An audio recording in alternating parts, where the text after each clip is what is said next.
What's up everybody and welcome to the channel. In today's video we're going to take a look at this 2024 Alfa Romeo Giulia Quadrifoglio.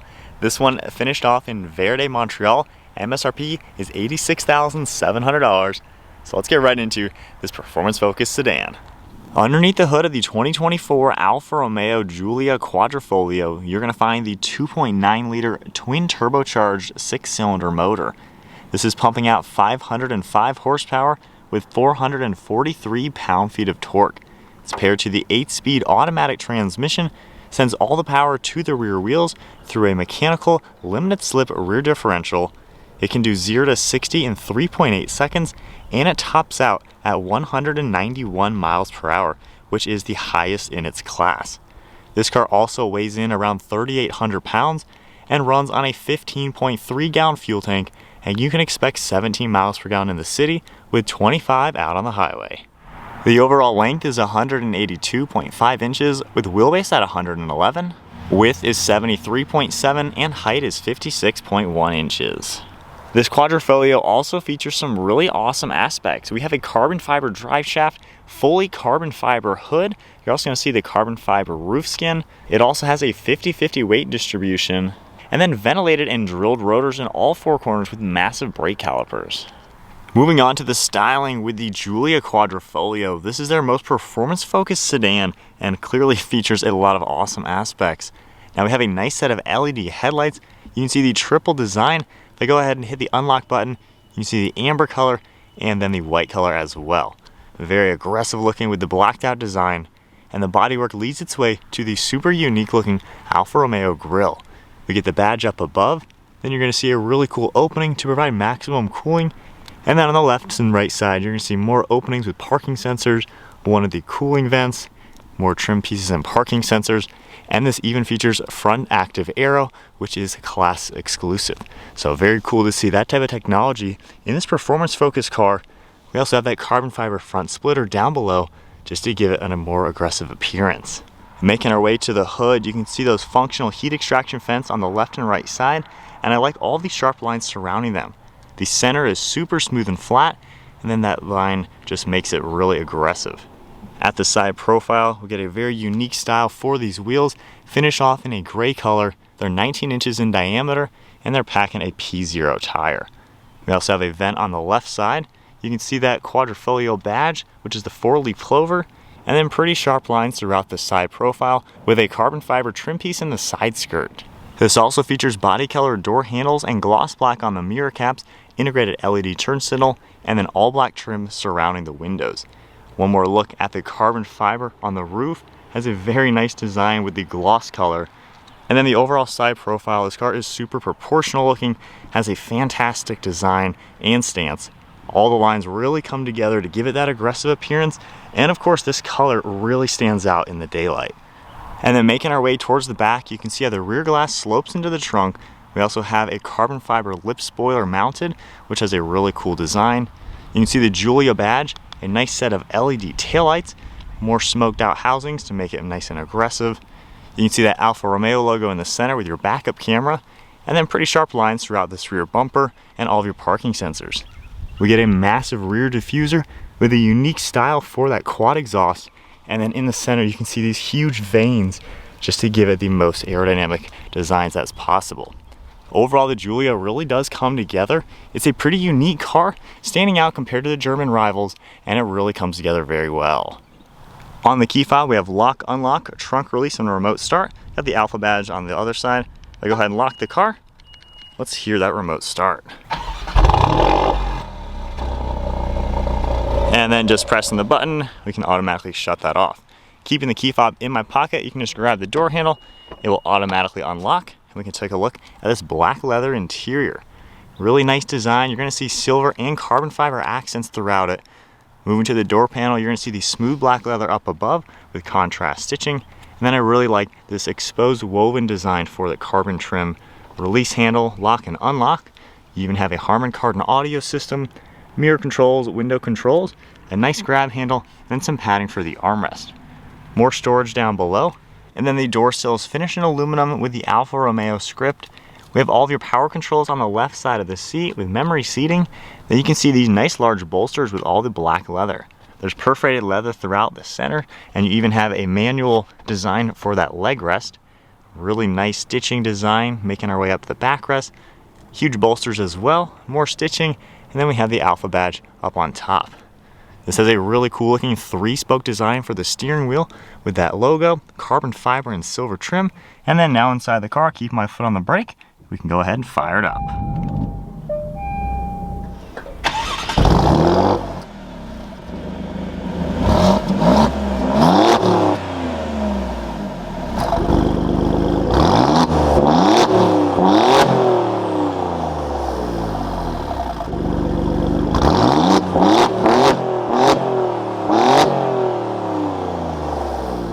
Taking a look at the gauge cluster now, this is a full LCD screen. You can see on the left side we have your speedometer, tach is on the right with engine temperature, speedometer is up on the top. Now if you toggle this icon right here on the steering wheel and then use the scroller dial, we can see a few things pop up like driver's assistance. We also have any messages in the car. You can move your speedometer down below as well. And then on the right stalk, there's a view icon that we can go ahead and tap, and you're gonna get a little bit different design. So we have a super clean design and then a more traditional one with all the gauges. Now if we play with our drive modes, which are all down here, as you can see we have D and A. So A is for the advanced efficiency, we have the natural mode, dynamic mode, and race mode. So in A right now, you can see what the gauge clusters looks like. Going into the N mode, it gets a little bit more aggressive, pops up on the screen as well. And then going into dynamic, you get the G meter, a little bit more aggressive as well. Holding it into race mode, my favorite for sure, you get that massive tach with your gear, G meter over on the left side, and of course each different drive mode is going to adjust. You also have suspension you're able to toggle. So in here you can go to the soft damping. When you're back into race mode and you toggle that, you can see how it'll go into a mid-level. So there's different setups for each drive mode.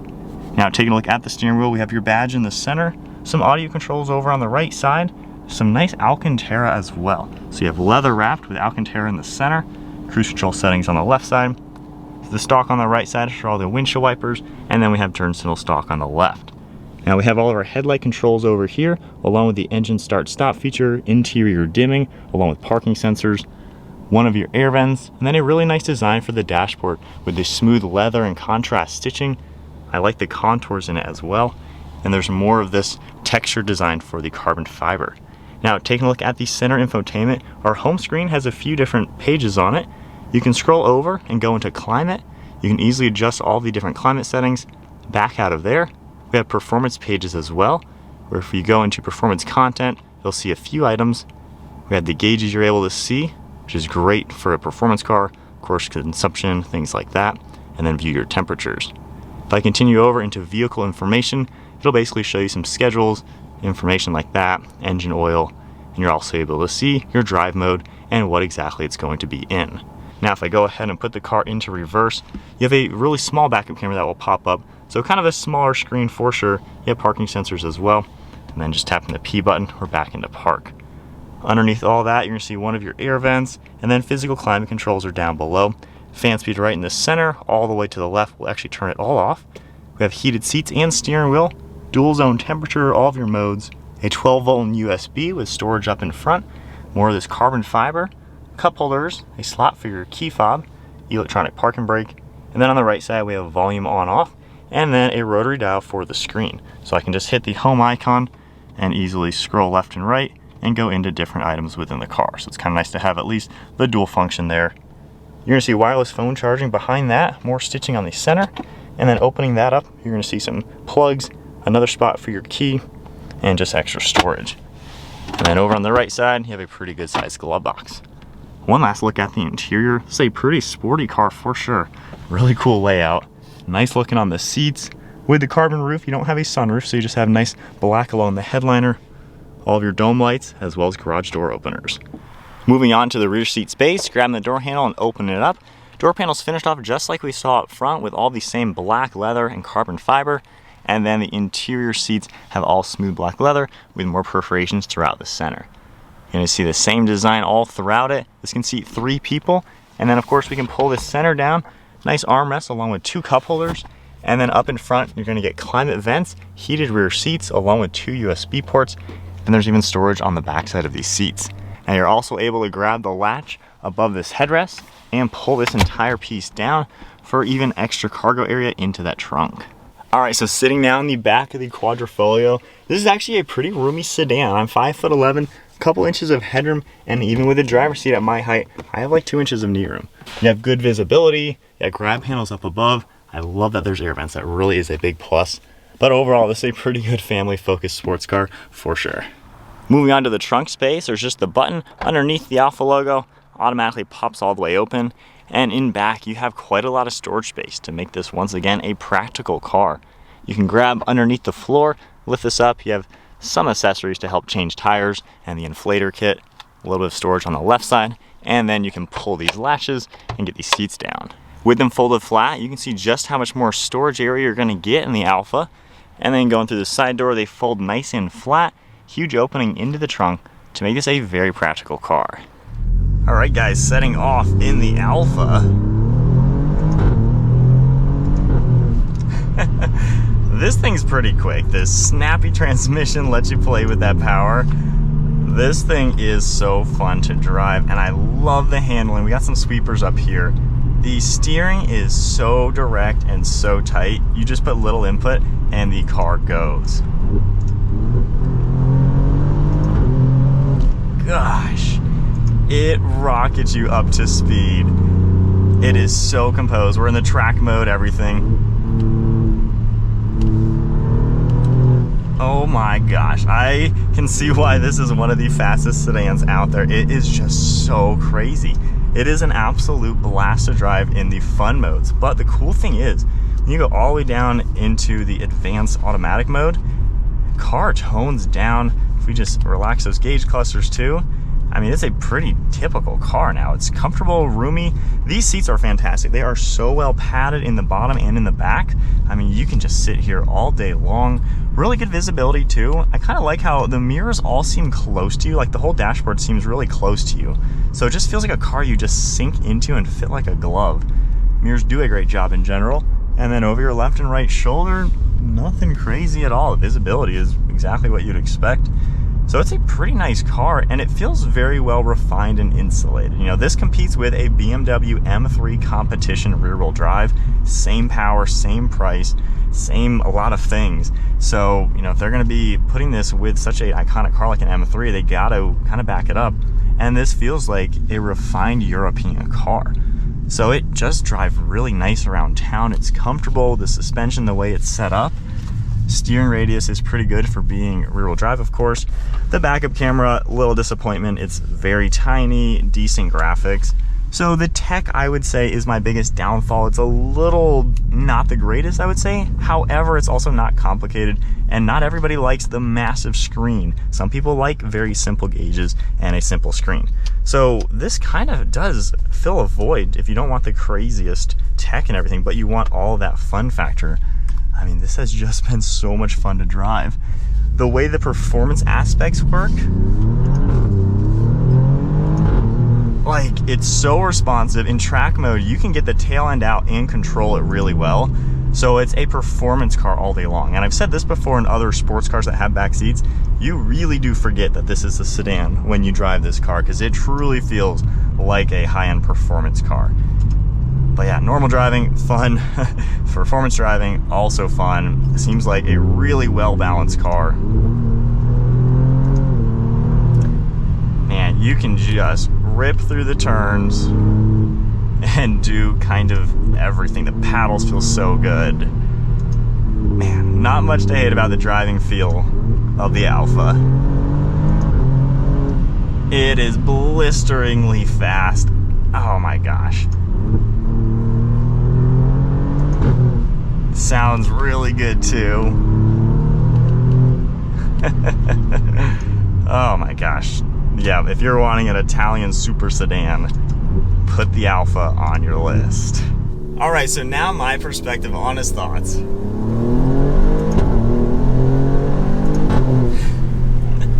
Honest thoughts, this car is absolutely so much fun.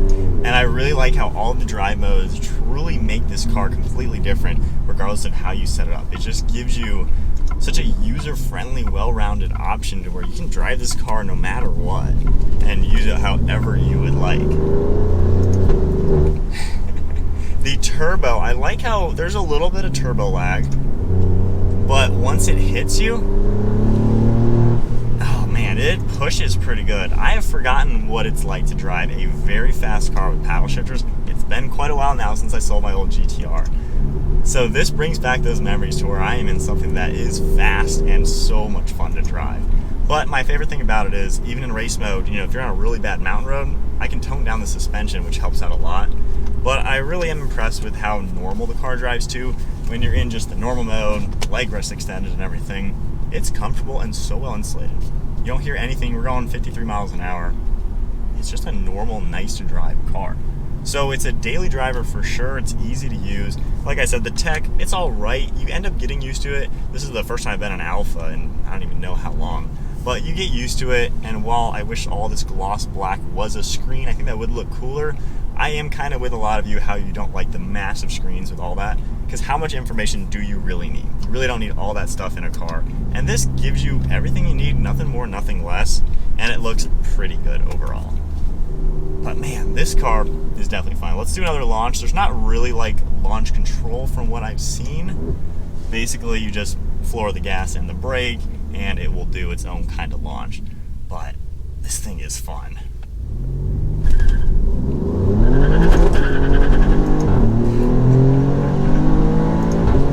Gosh.